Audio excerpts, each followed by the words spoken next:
I like Waiting that. for spring. Oh yeah. It's wishful thinking. 맞아요. 네. 하여튼 반갑습니다. 감사합니다. 반갑습니다. Hi everyone. Hi listeners. All right, we have Haley in the studio for Busan Tales, Busan Kokobu. How was your weekend? You know, it was actually really good. I was very active. So I'm a little bit tired today because I just did so much.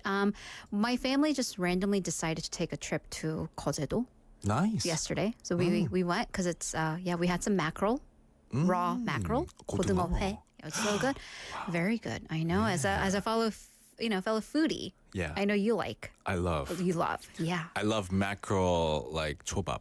Mackerel sushi. Right, yeah. Yeah. So good. It's so good. delicious. Yeah. I haven't had mackerel raw fish like 회. I'll I've had the chobap. I'll send you some places. I'll send you. Okay. Oh, yeah, I'll message you. DM me later Yeah, on. I'll hook you up. Yeah. All right, awesome stuff. But we're not here to talk about food. We're here to talk about some tales. Tales doesn't mean like not. Well, 꼬리, but- they do tail on. They do, 꼬리에 꼬리를 물어. But yeah, 네. tales, Tales, about the various urban legends, myth, horror stories, all the once upon a times is in Busan. That is right. So, what spine-chilling story have you brought us for today? Well, did you know, listeners, that there's a place in Busan where the living and the dead live amongst each other? Uh-oh. But how could that be? Well, let's find out.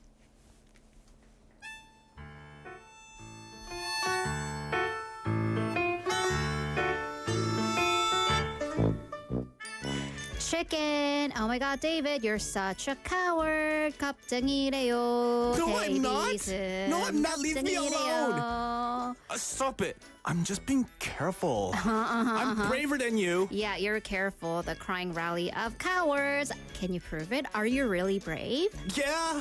Well, I think so. Maybe. How? I mean, what do you want me to do? Okay, 걸려들었어.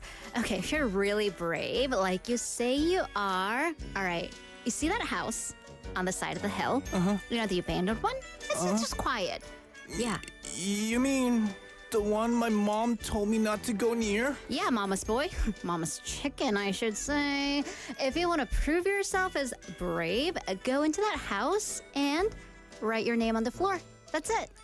That's it. Super simple. I can totally do that. Yeah. Okay. Bye.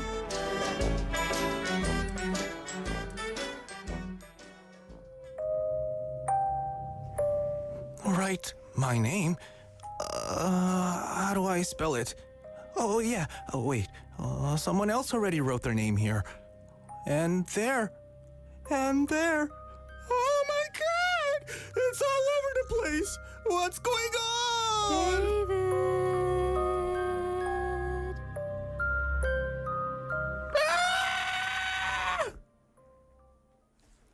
All right, Haley. I mean, it's Oh, this is- terrifying how annoying of a child I may have been in the past. How horrible of a, bully Haley's, really. Yeah, you made me she's something into else. You made me sound like a chicken now. Yeah. Mama's chicken. Isn't it? That sounds like a brand name. That sounds like a brand name. I'm Like going a- to trademark it. Yeah, 맛있겠다, 그죠? Yeah, right? Okay, so where are we going for today's Busan Tales? Well, I'm sure many of us are waiting. This is a short week, right? This coming Friday, being Yes. March 1st, it's the Independence Movement Day. So I thought I'd take us to a part of our city where this period of our history, it's literally etched. It's literally carved into the walls. And where are we going? It is Amidong 비성마을, or the Amidong Tombstone Village. Army. No, not that army. I'm sure BTS fans would love this place. Oh my goodness. Yeah, Oh, we're okay, going I'll to get stop there. letters. It's A-M-I 네. 동. 아, Right. 그렇죠. 아미가 아니고 아미동입니다. Okay, so yeah, these The two Tombstone words. Village. Okay. Tombstone and village don't go really well together. Right. We usually tombstones, cemetery, village for living people. So how did these two come together? Well, listeners, gather around as I walk you through this village's storied history. The year is 1876 in Gangwon Island. Joseon just struck an agreement with Japan to open its ports and establish diplomatic relations. Will be known later as the Gangwado Treaty. What was on surface a diplomatic and a trade agreement would establish the groundwork for Japan to forcibly occupy Korea and colonize it for decades to come. This treaty opened Busan Harbor as the first port in the country, and droves of Japanese citizens came in, bringing their families and settling in the original downtown area around the Japanese embassy. And this is when the colonization and occupation began. Right, so as we have seen throughout the course of history, colonization is filled with juxtapositions depending on whose side of the story we're telling, right? So Joseon, its land, resources, and the people were getting exploited under this unfair treaty and period. But at the same time, when we go to the original city center, the Japanese part of town, which back then was the rich part of town, it flourished. And people carried on with their lives as people do, meeting, getting married, having children. And of course, this being the circle of life, they passed away, they died. So the Japanese in Busan at the time, they built a public cemetery for the deceased on Mount Pukbyong. But in 1906, because of this continued exploitation of the land, the Japanese needed to expand the port, and they reclaimed and filled up the land that would become the North Port. So, in order to drain the water from the sea and fill that space, you need earth, you need soil. And they brought this soil from the mountain, Pukbyong Mountain itself. However, this mountain was already riddled with the remains of the deceased. So before they took the soil, they would move the buried bodies out of respect to Mount Ami or Amisan. And at that point, Amidong became known as the town of the dead, or town of the deceased rather than the town of the living. Ooh. Okay, so that's only half of the story.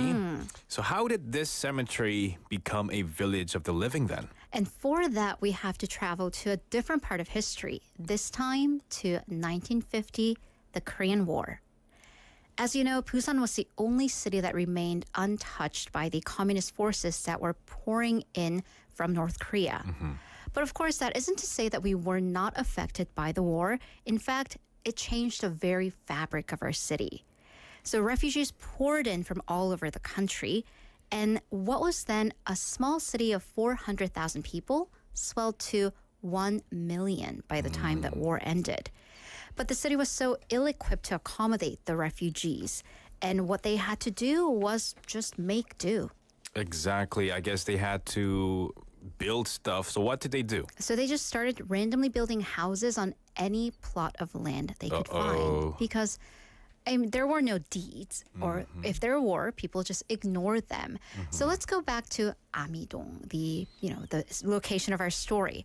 So after Japan lost the war in 1945, the Japanese people that were living in Busan, they had to quickly leave the city, as you can probably imagine, in fear of retribution and uprising from those whom they had suppressed for the past several decades. So they barely had time to collect their possessions. Because, David, if you were leaving, what would you take? My wallet and my phone only. Yes, and this being 1945, they likely just took their possessions. Exactly. So they wouldn't have been able to tend to the graves of the people long gone. So Amidong, the tombstones, lay abandoned for years and years until the desperate war refugees found the area. So they'd been pushed out of their homes in the original city center, and because the government tore down their shanty towns from the downtown area. So kind of pushed aside to the peripheries, to the mountains, they found flat grounds already paved, except the pavement was gravestones. But if you're in the middle of war and you're a refugee, you're in no position to be picky. So these refugees just laid down wooden planks, took the gravestones and headstones as walls and housing material. I guess you have no choice, but at the same time, do you really have no choice? Huh? Well, yeah. So what does it look like now? Well, if you go there now, and by the way, people still live there, so we always have to be respectful. But this seems like one of those parts of towns where time stood still. So if you look at the walls and grounds very carefully, they're still embedded with these gravestones. And they're laid down sideways. So if you look really close in Chinese characters or Japanese characters, you can make out the names of those deceased. So history, the names are literally etched in. And, you know, as David is getting goosebumps, it could be a little spooky. Yeah. You know, that is, of course, the sign of the dead. But the thing is, those, you know, gravestones that have been laid down sideways, those actually, in my opinion, I think that's a sign of life. These are signs of struggles of people who were adapting, who are making do with the worst possible situation, you know, imaginable, to make a life out of oneself in a completely strange city where you really didn't know if you were going to make it to tomorrow, let alone what tomorrow brings. So Amidong, this so-called tombstone village that many people do associate with death, in fact, it may be a town of life and resilience. Very interesting. Ooh, I have mixed feelings about this. Oh, absolutely. This is, you know, it's such a important relic of history. It is. Right? At the same time, it's spooky, but you don't want to disrespect it in any way. Right. So some people might say, well, you know, laying down a tombstone sideways would be a sign of disrespect for the deceased.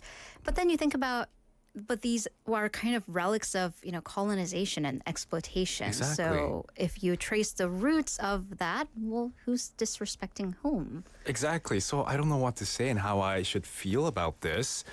We've had Aningyonim texting in saying, doesn't sound like a place I would want to go with mon ami. You're his friends? Or are you right? Right? Maybe? Yeah, maybe. Maybe it's not a place to go with their friends. Right. Right?